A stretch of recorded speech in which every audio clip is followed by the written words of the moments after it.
మాట వినుమా బలి బలి శంకర ఒక మాట వినుమా బలి బలి శంకర భగవాన్ జన్మ మెట్టరే బలి బలి రాజు పట్టణ బలి రాజు బలి బలి రాజు వరపుత్రి బలి బలి ఆనంద సింగరి బలి బలి బలి బలి పరమంబ పాలిసేనా బలి బలి పరమంబ పాలిసేనా బలి బలి అరరరే మధ్య రోజుల్లో నా మల్లి కృషేదం మరు జన్మయే తమని అన్నాడా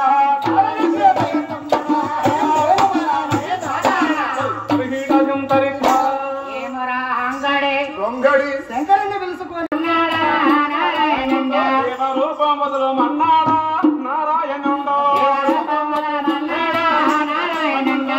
రూపం దాసు మన్నాడా నారాయణుండో రాయమే ఈ మాట గర్భమున ఓ బ్రహ్మదేవా మరీనో జన్మించు మన్నాడు నారాయణుండో మధ్య రోజుల మల్లి గరిఫిరము ఓ బ్రహ్మదేవా విష్ణుమూర్తి అంటున్నాడు సహోదర బ్రహ్మదేవ ఈ ప్రపంచంలో దుష్ట శిక్షణకై భక్త రక్షణకై తక్షణమే అవతారం మార్చాలి. ఎక్కడ ఎవరి గర్భాన ఏ కులంలో జన్మించారు? భారతదేశంలో దక్షిణ భాగాన విశ్వాంతకుడు తండ్రి ఇద్దరు శిల్పి బ్రహ్మలు ఉన్నారు. శిల్పి బ్రహ్మలు అనగా అంటే గుళ్ళల్లో విగ్రహాలు చేసేవాళ్ళు. వారి గర్భవాసంలో జన్మించి బిడ్డ మీ పేరు అన్నాజయ అనే పేరు పెట్టుకుంటారు. అన్నాజయ అనే నామంతో దేశం సంచారం చేసుకుంటూ మధ్య రోజులు మనం తప్పకుండా కలుసుకుందాం బిడ్డ, వెళ్ళు బిడ్డ వెళ్ళు అని చెప్పి విష్ణుమూర్తి వైకుంఠ వాసులు వెళ్ళిపోయాడు. విష్ణుమూర్తి వెళ్ళిపోగానే శంకరుడు బ్రహ్మ ఇరువురు ఏమనుకుంటున్నారు? చూసినవా అన్నయ్య విష్ణుమూర్తి నీ దగ్గరకు వచ్చిండా? నీకేమో చెప్పండి. చేసేవారు ఇక్కడికి వచ్చి సేపెట్టినా కానీ నా తమ్ముడు ఇరువురు నా దిక్కు చూడడం లేదు, నాతో ఒక్క మాట పలకడం లేదు. ఏమిటి అడుగు తెలుసుకుంటా. తమ్ముడా బ్రహ్మదేవా, ఓ సహోదరా బ్రహ్మదేవ నిన్నేనయ్యా. సహోదరా అతను బొమ్మ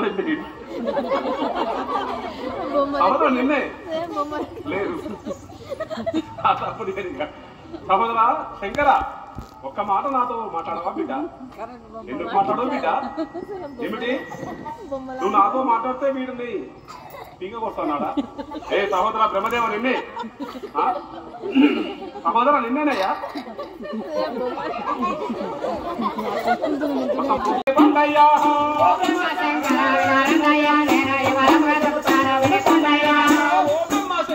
వినరండయ్యా నేను వివరంగా చెబుతాను వినుకొండయ్యా.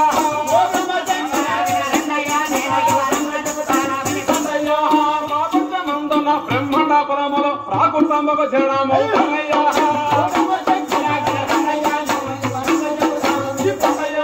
నేను జన్మించిన పల మాసపితృల మరణమవుతారయ్యా.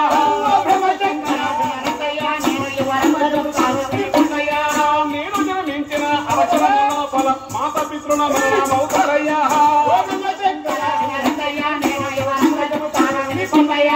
ప్రపంచమందున్న పాపములను చేయు భూదేవి కష్టాలు పాపనయ్యా.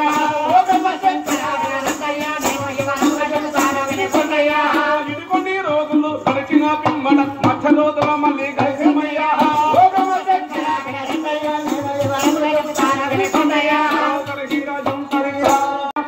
ఎవరన్నా చెబుతామో తగనంట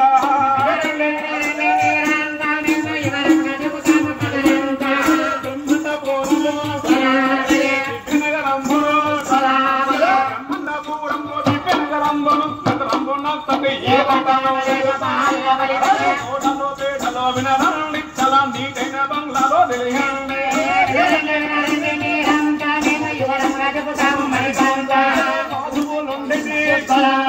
చక్కని మడములు చక్కని మడములు ఎక్కడ చూసిన కొలవలేదండి చాలా హరిదాసులందరూ ధరండి.